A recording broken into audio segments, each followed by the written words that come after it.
राधे कृष्ण दोस्तों, कृतिका नक्षत्र कुछ ऐसे रहस्यमय बातें और कुछ ऐसे रहस्यमय जानकारी आपको कहीं नहीं मिलेगी जो इस वीडियो में मिलेगी कृतिका नक्षत्र से जुड़ी हुई। सबसे पहले हम कृतिका नक्षत्र का आकाशीय स्थिति देख लेते हैं।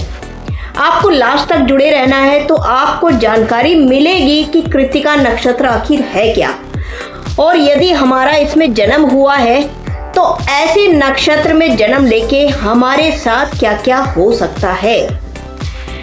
आकाश में इसकी स्थिति मेष राशि में इसका एक चरण आता है 26-40, और इसके 3 चरण आते हैं वृषभ राशि में जो कि 10 डिग्री तक है। 400 ईसा पूर्व से पहले का माना गया है इसको। बृहद होरा शास्त्र में इसकी तुलना की गई है 7 तारों से, जो आकाश में 7 तारे दिखते हैं वैसे 6 तारों के विषय में बताया गया है इसको। इसका जो आकार है देखने का जो दिखाई देता है वो एक घास काटने के समान जो औजार होता है इस तरह से दिखाई देता है। अब देख लेते हैं कि इसके सबसे पहले नाम के अर्थ को जान लेते हैं। कृतिका एक कार्य को सिद्ध करने वाली स्त्री, क्योंकि ये महिला से स्त्री से जोड़ा गया नक्षत्र है। अनुष्ठान करना, किसी कार्य को सिद्ध करना, किसी कार्य का आरंभ कर देना, तेज तरार वाला नक्षत्र होता है ये। इसके साथ में एक रोचक कथा भी जुड़ी हुई है। पार्वती नंदन शिव के पुत्र पर्वत से नीचे गिर गए तो वहां पे सिद्ध तपस्वियों ने इनको अपनी गोद में उठाकर इनको पाला पोसा, इनको दूध पिलाया, और इसी कारण से इनका नाम कृतिका पड़ गया। अब कृतिका का जो चिन्ह है वो कैसा दिखता है? कृतिका का चिन्ह जो दिखाई देता है कुल्हाड़ी, चाकू, तेज तरार वाली चीजें जिसमें शीशा भी आ जाता है। जो आकृति, जो निर्माण होता है, दूसरा नव निर्माण जिस चीजों से होता है वो कृतिका नक्षत्र में आते हैं। कृतिका नक्षत्र को दुष्टों का संहार करने के लिए बताया गया है। कृतिका नक्षत्र का स्वभाव बहुत ही अग्नि समान है, तेज तरार वाला है, तुरंत बुद्धि है और तुरंत ही बोल देने वाला है, रुकने वाला नहीं है। उसी के कारण, चोट लगने के कारण उस व्यक्ति का नव निर्माण होता है। अब कृतिका नक्षत्र का चिन्ह मैंने बता दिया, स्वभाव मैंने बता दिया, देवता है इसके। कृतिका नक्षत्र के जो देवता है अग्नि देवता है और अग्नि ही तत्व है। वाहन मोर है इनके। कृतिका नक्षत्र वाले जातक यदि मोर पंख अपने पास में रखते हैं या मोर का चित्र अपने पास में रखते हैं तो इनके लिए काफी शुभकारी भी रहता है।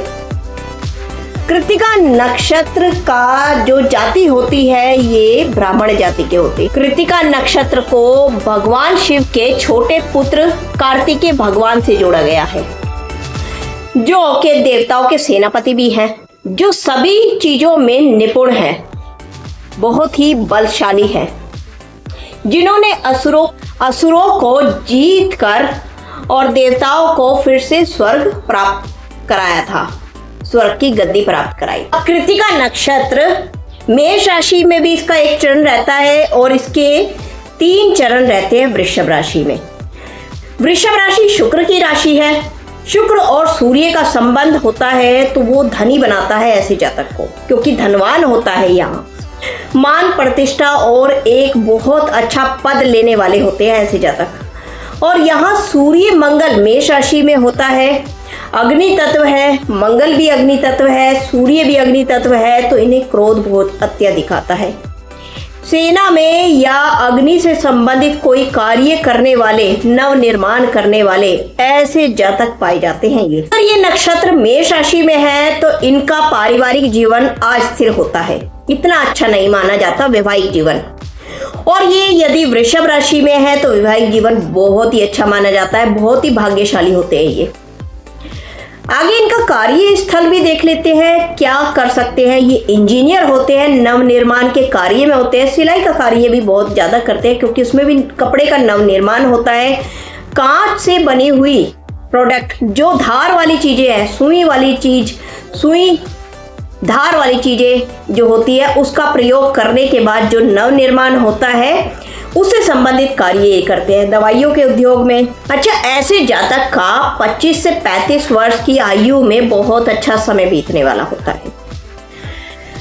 अब कुछ गूढ़ रहस्य भी इनके जान लेते हैं। कौन से गूढ़ रहस्य है? सबसे पहला गूढ़ रहस्य है, यदि कृतिका नक्षत्र वाले चाहते हैं कि उनका भाग्य उदय हो और उनको धन मिले अत्यधिक, तो उनको उत्तर दिशा की तरफ मेहनत करनी चाहिए या उत्तर दिशा की तरफ मोर पंख का चित्र या मोर पंख लगा देना चाहिए।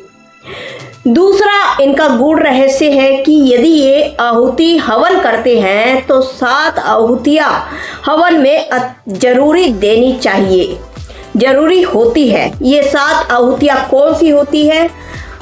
अम्बाए स्वाहा, दुलाए स्वाहा, नित्याय स्वाहा, ब्रह्म्याय स्वाहा, मेघ्याय स्वाहा, वर्ष्याय स्वाहा, चंपूष्काय स्वाहा। मैं लिख भी दूंगी यहाँ पे। ये 7 आहुतियाँ करके यदि हवन हर महीने कृतिका नक्षत्र में किया जाता है तो इनका भाग्य इतना अच्छा उदय होता है और इतना अच्छा भाग्य से मिलने लगता है कि ये अपने दुखों को भूल जाते हैं, अपने दिशा को जान लेते हैं बहुत ज़्यादा। यदि इससे संबंधित आपको जानकारी पसंद आई तो इसे ज़्यादा से ज़्यादा शेयर कीजिए जिससे और लोगों को भी जानकारी मिले ये गूढ़ रहस्य। राधे राधे।